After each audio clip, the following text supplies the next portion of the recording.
Good Morning Business, le débrief de la matinale. 8h36 sur BFM Business et sur AMC Découverte. Le débrief ce matin, c'est avec Stéphanie Hospital, fondatrice de One Ractam, avec Emmanuel Le Chypre et avec Jean-Marc Daniel. On va commencer avec l'attractivité. La France, toujours en tête en Europe, 1194 projets. La France conserve son titre. On était tout à l'heure avec Marc Lermite, associé EY. Écoutez ce qu'il nous disait. On a gagné la bataille en Union européenne contre Francfort, Amsterdam, Bruxelles, Luxembourg. En revanche, Londres reste toujours le centre financier de l'Europe et un des grands centres financiers mondiaux. Il s'est créé dans 3 secteurs importants. L'industrie financière, le digital, mais aussi quand on regarde les sièges sociaux européens, donc ces 3 familles-là, le Royaume-Uni, et c'est le Grand Londres principalement, fait 2 fois mieux que la France. La loi attractivité financière, la loi simplification aussi, sont des réponses. Probablement qu'il en faudra d'autres d'une autre ampleur, mais c'est un premier pas important. Jean-Marc, nous on a sorti les tambours, les trompettes en disant c'est super, une bonne nouvelle, on prend tout. Vous vous dites non, ça c'est pas une bonne nouvelle. Non, je n'arrête pas de le répéter. D'ailleurs, on avait fait un débat avec Arnaud Montebourg, nous étions d'accord sur le diagnostic, c'est-à-dire sur le fait que la France qui n'arrive pas à vendre, qui ne travaille pas assez, est obligée de se vendre. Donc elle va chercher systématiquement, comme elle dégage pas assez d'argent pour assurer son train de vie, elle va chercher systématiquement de l'argent à l'extérieur, et en échange de quoi elle crée des engagements futurs sur la génération à venir. Et donc Arnaud Montebourg, lui, il était pour que on réoriente l'épargne française vers la France. Et moi, je disais, il faut aller beaucoup plus loin. Il faut même faire en sorte que l'épargne française aille vers ailleurs. Le véritable problème, c'est que non seulement l'épargne française ne va pas ailleurs, mais elle n'arrive même pas à assurer les besoins de la France. Et on est obligé de faire appel à de l'épargne étrangère. Et donc, je pense que c'est... quand vous regardez d'ailleurs les autres pays, pour les États-Unis, quand on regarde les États-Unis vivent largement au-dessus de leurs moyens.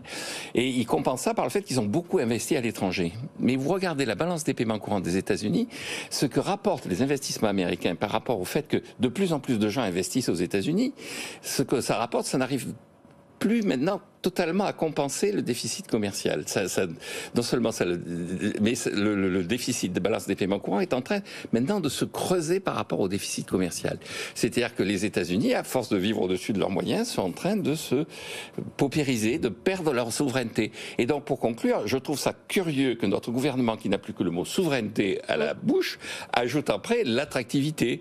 Je trouve ça curieux. On a même un sommet pour ça, c'est le 12 France, c'est le 13 mai. Je trouve curieux qu'il y a 15 jours, sur ce plateau, on s'inquiétait de la vente de Biogarant à des Indiens. Et maintenant on dit mais c'est la même chose, c'est les Indiens qui achètent Biogarant. Donc parce qu'on veut qu'ils fassent des investissements, qu'ils ouvrent des usines en France. C'est ça l'objectif, Emmanuel. Vous y voyez un truc positif quand même. Je mets au défi n'importe quel auditeur de comprendre ce qu'a essayé d'expliquer Jean-Marc, qui est incompréhensible. Mais si c'est très clair, c'est quand les gens sont propriétaires de vos usines. C'est très abstrait. L'emploi, Jean-Marc. Les gens pensent emploi. C'est-à-dire qu'en gros, c'est une espèce de raisonnement qui regarde à regarder les grands flux financiers et à dire finalement ce qui compte, c'est qu'on tire des revenus d'activités qui se font ailleurs et c'est très bien. Non, la réalité, c'est qu'on ne peut pas sous-estimer tout l'impact des investissements étrangers et de leur effet sur l'économie globale et qui est de l'argent qui reste en France. C'est-à-dire que quand vous avez une usine qui crée 50 emplois, vous savez que ça en crée 3 fois plus dans le bassin d'emploi pour tout un tas d'activités qui sont des activités de logistique, etc. Ça, c'est de l'argent qui reste en France. La petite boîte du coin qui vient faire le ménage dans votre usine, même si elle est possédée par un groupe étranger, c'est de l'emploi et c'est de l'argent qui reste en France. Donc, je comprends bien son raisonnement à Jean-Marc, mais comme d'habitude, il est dans une exaltation de au début, il ne comprenait pas, maintenant il comprend. Non, mais parce que comprend et il j'essaye de mettre à la place de nos auditeurs tous ces raisonnements avec les balances. Mais Jean-Marc, il pense plus. Il est plus haut. Oui, mais moi, je pense que c'est une erreur. Je pense que c'est important de générer de l'activité sur notre territoire et que la problématique de à qui ça appartient et à qui, in fine, ça rapporte de l'argent est quand même secondaire. Le Royaume-Uni, qui s'est vendu comme personne, je veux dire, est quand même un pays qui, aujourd'hui, continue à avoir... Sauf qu'il ne peut pas choisir son Premier ministre. Le Royaume-Uni qui s'est vendu, effectivement, quand il y a un Premier ministre qui dit « moi je vais baisser les impôts », comme il est vendu, on lui dit « non, vous partez ». Les taux avaient explosé. Stéphanie, je vous donne la parole, mais juste avant, on va écouter Bruno Le Maire qui, à l'instant, vient de se féliciter. Lui aussi, Jean-Marc, ça vous désolé, de ces bons chiffres de l'attractivité française. C'est pas la première fois. Je pense qu'au bout de 5 fois, on peut reconnaître que ce n'est plus le hasard, c'est le résultat de la politique de l'offre qui a été menée par le gouvernement depuis 7 ans et que nous continuerons à maintenir parce qu'elle donne des résultats très concrets. C'est 40 000 emplois partout dans les territoires, partout dans les régions pour nos compatriotes. C'est des usines qui ouvrent, des usines qui s'agrandissent, c'est des perspectives de prospérité pour tous nos compatriotes. C'est ça que veut dire ce baromètre. Ça veut dire du travail et de l'activité pour tous les Français sur tout le territoire, et c'est le résultat de notre politique économique. Alors, c'est des usines qui ouvrent et qui s'agrandissent. C'est surtout des usines qui s'agrandissent parce qu'en fait, quand on regarde les projets en nombre d'emplois, là, on est un peu en dessous, on est moins attractif. Et aussi, ce sont surtout des projets d'agrandissement. Il y a quand même des bémols, Stéphanie. Alors, c'est des projets d'agrandissement, mais c'est aussi des nouveaux projets. C'est des centres de recherche, par exemple, dédiés à la R&D pour l'intelligence artificielle. On en a aujourd'hui plus de 25 en France. Donc, ça veut dire que les grandes entreprises de l'Internet voient la France comme l'endroit où on va pouvoir former et avoir les talents pour développer tous ces modèles sur l'IA. C'est donc très, très encourageant parce que ce qui veut dire, c'est que des usines, c'est pas encore des sièges sociaux. On voit bien le poids encore pris par Londres dans l'attraction pour les sièges sociaux. Sur les sièges sociaux, c'est net, ouais. Par contre, on travaille sur l'économie de demain, on travaille sur l'IA, on travaille sur l'économie verte, et tout ça, in fine, va aussi créer des entrepreneurs, parce qu'on voit bien, c'est derrière ce regain que l'on a depuis 10 ans en France pour l'entrepreneuriat. Aujourd'hui, les jeunes, ils veulent entreprendre. Et c'est ça, moi, qui m'inspire beaucoup au quotidien. Alors, le problème, c'est que finalement, quand on regarde tous ces chiffres, on se dit la France va pas si mal dans un continent européen qui va quand même pas bien. Et c'est ça qui est le plus préoccupant. C'est-à-dire que par rapport à ses proches voisins, la France, effectivement, s'en tire très bien. Et encore, je parle de l'Union européenne, parce que finalement, le Royaume-Uni s'en tire assez bien sur l'IA, sur la recherche, sur les sièges sociaux. Et c'est vrai que par rapport aux autres pays de l'Union européenne, on s'en tire bien. Sauf que quand vous regardez les investissements américains, c'est quand même sur 2 ans, on est à moins 30%. Donc ça veut dire que l'Europe, globalement, est en train de décrocher. Donc ça, c'est quand même extrêmement préoccupant, notamment pour un sujet.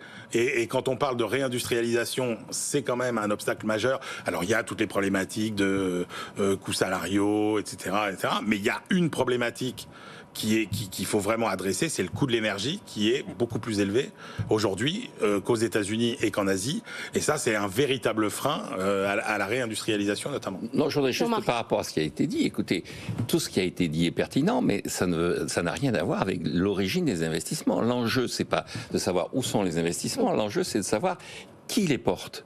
Et donc, on peut avoir de l'IA en France, on peut avoir de l'énergie pas chère en France et des investissements en France, à condition que ce soit des entreprises françaises. Le véritable problème, c'est que les entreprises françaises ne sont pas là, parce que effectivement, les entreprises françaises n'ont pas assez de moyens, n'ont pas assez d'épargne, et ont été obligées d'aller chercher de l'épargne à l'étranger.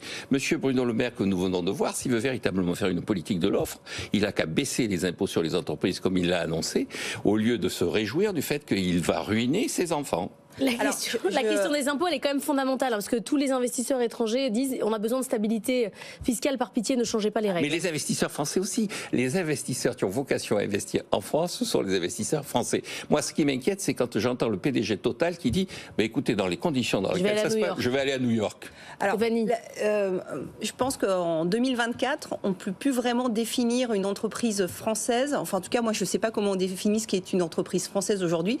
Est-ce que le plus important, c'est d'avoir des emplois qui sont créés en France grâce à des capitaux internationaux que l'on peut attirer, qui vont avoir un effet bénéfique in fine sur toute l'économie, ou est-ce que c'est de se dire non, je protège mon petit pré carré et je reste français.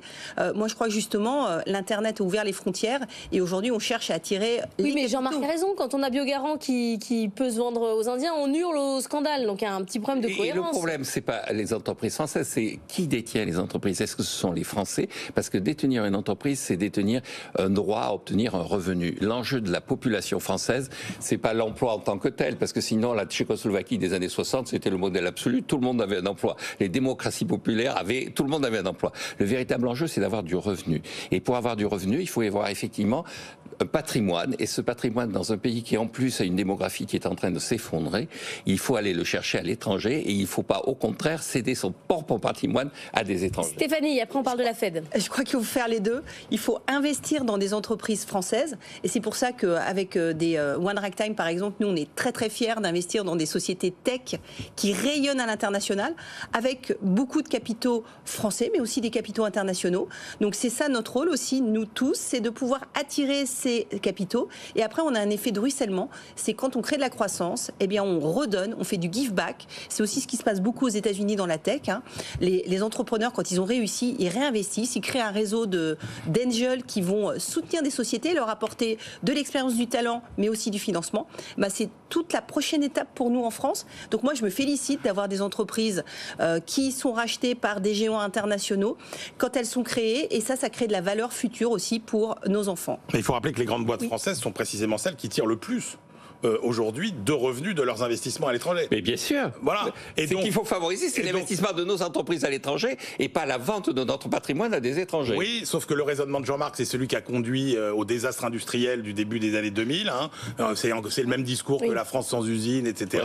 Oui. Et le résultat, c'est qu'on a vu à quel point ça avait affaibli notre tissu économique et notre tissu social. Donc c'est un désastre. Donc dire on peut vivre finalement de revenus qui sont faits ailleurs. Musée. Voilà, donc il n'y a qu'un seul point. Il n'y a pas de honte, c'est pas infamant d'être conservateur de musée. Il y a encore un rapport du CEPI là, dont on a parlé à la librairie d'écho. Ce qu'oublie Jean-Marc, c'est que ce sont des revenus qui sont extrêmement concentrés dans les mains de très peu de gens. Donc tous les gens qui vont se retrouver sans boulot, mais qui n'ont pas les moyens d'avoir du patrimoine, qu'est-ce qu'on leur dit? Mais ça, effectivement, c'est pas le problème de Jean-Marc et c'est pas le problème des économistes. Mais c'est le patrimoine du pays généralement. Et encore une fois, un pays qui a la démographie que nous avons est un pays qui a besoin de se préparer son avenir en investissant à l'étranger. On n'est pas dans la situation des États-Unis, on n'est pas dans la situation de l'Inde. Mais pour faire le lien avec l'IA, ce qui est particulièrement intéressant, c'est que de toute façon, on voit bien qu'il y a la problématique des revenus qu'on touchera d'un travail qu'on ne fera plus. Voilà, et qui sera fait soit à l'étranger, soit par une intelligence artificielle. Mais la grande question, c'est pour ça que moi je dis qu'il y a une transition dont on ne parle jamais, qu'il faut absolument préparer, c'est la transition fiscale, puisque si on a une IA qui fait le boulot à notre place, il va bien falloir se poser la question de savoir comment on redistribue les revenus créés par cette IA. Et si on crée plein de revenus à l'étranger et qu'on ne travaille plus chez nous, j'essaye de conceptualiser à quoi va ressembler ce pays dans 30 ans. La question des revenus, elle est fondamentale sur l'intelligence artificielle. On en parlait justement avec Nicolas Godmey, qui est le directeur de l'intelligence artificielle chez OnePoint. On parlait justement de ces médias qui ont fait des accords avec Microsoft et OpenAI, et puis ceux qui attaquent d'un autre côté la question des revenus. Qui va payer? Écoutez sa réponse. C'est des accords qui sont importants parce qu'ils vont permettre à des fournisseurs de modèles, enfin à OpenAI en l'occurrence, de pouvoir sourcer ces réponses dans du contenu d'actualité, ce qui va répondre à deux problématiques des modèles de langage. Le premier, c'est qu'ils ont tendance à halluciner des fois, et donc pouvoir sourcer ces réponses, c'est quelque chose qui va les aider à les rendre plus factuelles. Et deux, leur entraînement s'arrête à une date fixe. Et donc tout ce qui est récent, par définition, les modèles de langage ne sont pas au courant. Et donc pouvoir sourcer ces réponses dans des contenus d'actualité, ça c'est quelque chose qui peut les intéresser. Et ils vont développer des services en ce sens avec Le Monde, avec Prisa, avec Financial Times. Donc la question des revenus et de l'intelligence artificielle, qui va payer, qui va faire des revenus pour l'ensemble de ceux qui travailleront moins? On se posait la question dans les médias. Stéphanie Hospital, on est toujours là avec l'intelligence artificielle, amis ou ennemis, les deux à la fois? Non, c'est les deux à la fois, mais surtout, il faut que ceux qui produisent le contenu soient rémunérés. Donc c'est pour ça que les accords dans lesquels les journaux vont se faire rémunérer pour l'accès à leur contenu, c'est essentiel. Donc bravo Le Monde, bravo le New York Times, qui en même temps est en train d'attaquer pour avoir une meilleure négociation. C'est comme ça qu'ils négocient. Ça protège, et ça vaut pour toutes les industries. C'est-à-dire qu'aujourd'hui, ce qu'on a qui est essentiel, c'est les données qu'on produise. Donc quand on met nos données sur ChatGPT, elles deviennent publiques. Il faut voir aussi que les ChatGPT et autres moteurs d'IA génératifs deviennent les moteurs de recherche de demain. Ils le sont déjà. On n'utilisera plus Google, on ira utiliser ChatGPT pour faire des recherches. On le fait déjà tous au quotidien. Donc ces données, il faut à la fois les protéger, donc créer des environnements privés pour les entreprises. On a par exemple une entreprise dans le portefeuille de One Ragtime qui fait de la protection juridique. Bien, toutes les données qui sont liées à des réponses d'avocats, elles sont préservées parce que c'est ce qui va faire la valeur de cette entreprise dans les années qui viennent. Et si on les garde, on peut les monétiser, on peut les valoriser, on peut avoir de l'argent pour continuer à les développer. En revanche, si on les laisse être accessibles gratuitement, à un moment, la valeur se perd et ce sont ces gros acteurs de l'Internet qui, in fine, vont la monétiser. Donc ne refaisons pas ce qu'on a fait au début de l'Internet, quand on a laissé les moteurs de recherche indexer les médias, sans se poser la question à un moment de quel serait le modèle économique des médias. Emmanuel. La réalité, c'est qu'il y a énormément de métiers des médias qui vont être totalement balayés par l'intelligence artificielle, comme tous les métiers de ce qu'on peut appeler la création ordinaire, en fait. Oui, mais ça c'est de l'efficience. Oui, donc toutes les entreprises, à un moment, vont utiliser l'IA pour générer une meilleure efficience. Alors, il va y avoir des conservateurs de musées, là. Pour le coup, ça va quand même être d'une brutalité absolument phénoménale. Ce que j'appelle, moi, les métiers de la création ordinaire, c'est effectivement les journalistes de base, c'est tous les gens qui, par exemple, font dans les agences médias des campagnes de pub, des plaquettes publicitaires, où on voit qu'aujourd'hui, on demande 40-50 000 euros à un client, alors que l'intelligence artificielle fait ça en quelques minutes. Donc ça, et puis ça va arriver très très vite. C'est que ça va être en quelques semaines. Là, il y a déjà Prisma qui annonce qu'il travaille beaucoup avec. On le voit déjà. Donc ça pose quand même, encore une fois, des défis absolument considérables en termes de... Non, mais je suis assez fasciné par la France qui se dessine avec Stéphanie, Jean-Marc. En gros, on aura finalement une France qui travaillera presque plus, avec d'un côté des rentiers, et puis de l'autre côté des gens qui tireront d'une façon ou d'une autre des revenus qu'on voudra bien leur allouer à partir des revenus générés par l'intelligence artificielle. Donc une sorte de revenu permanent d'un côté et des rentes financières de l'autre.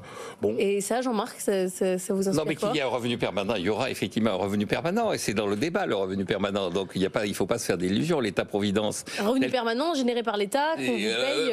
Par la production de richesse. Oui. Alors, il faut mais c'est là où on l'intelligence artificielle va faire des gains de productivité, et donc elle va apporter de la richesse. Oui. Et il y aura un prix, parce que effectivement, on vient de le dire, il va y avoir un prix. Ce qui est intéressant, c'est d'abord la détermination de ce prix. Il ne va pas être exactement la même que dans l'économie traditionnelle. On va avoir beaucoup de formules d'abonnement, ce qui a déjà commencé. Vous payez plus vos communications téléphoniques, vous êtes abonné. Donc il y a beaucoup de choses sur lesquelles vous êtes abonné. Il va y avoir des métiers qui vont disparaître, mais il y a un métier qui va apparaître, c'est la certification de la valeur des informations. Parce que quand vous faites un travail universitaire, vous faites une revue de littérature. Quand vous faites du travail de l'intelligence artificielle, on vous donne quelque chose, mais on vous dit pas quelle est la source.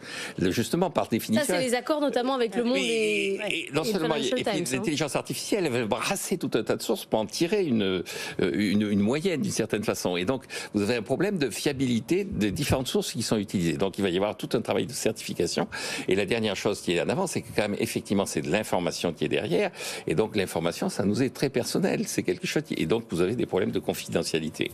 Je voudrais dire à nos auditeurs et nos téléspectateurs que vous avez refusé tous les trois de parler de la Fed parce que ce sujet ne vous intéresse pas. Mais tout au long de la journée, sur l'antenne de BFM On veut investir, donc c'est pour ça qu'on a besoin d'avoir des taux qui soient bas et on va commencer en Europe. Taux bas, c'est dommage, c'était le sujet. Il ne va pas les baisser, Jérôme Pauwels. Il y aura sur BFM Business toute la journée des gens beaucoup plus compétents que nous pour parler des taux de la Fed. Absolument, notamment dans BFM Bourse tout à l'heure à partir de... Oui, on n'aurait pas été d'accord, il ne faut pas des taux bas, il faut des taux d'équilibre, ce qui est totalement différent. Eh bien, on refera ce débat peut-être demain. Mais alors, où est l'équilibre ?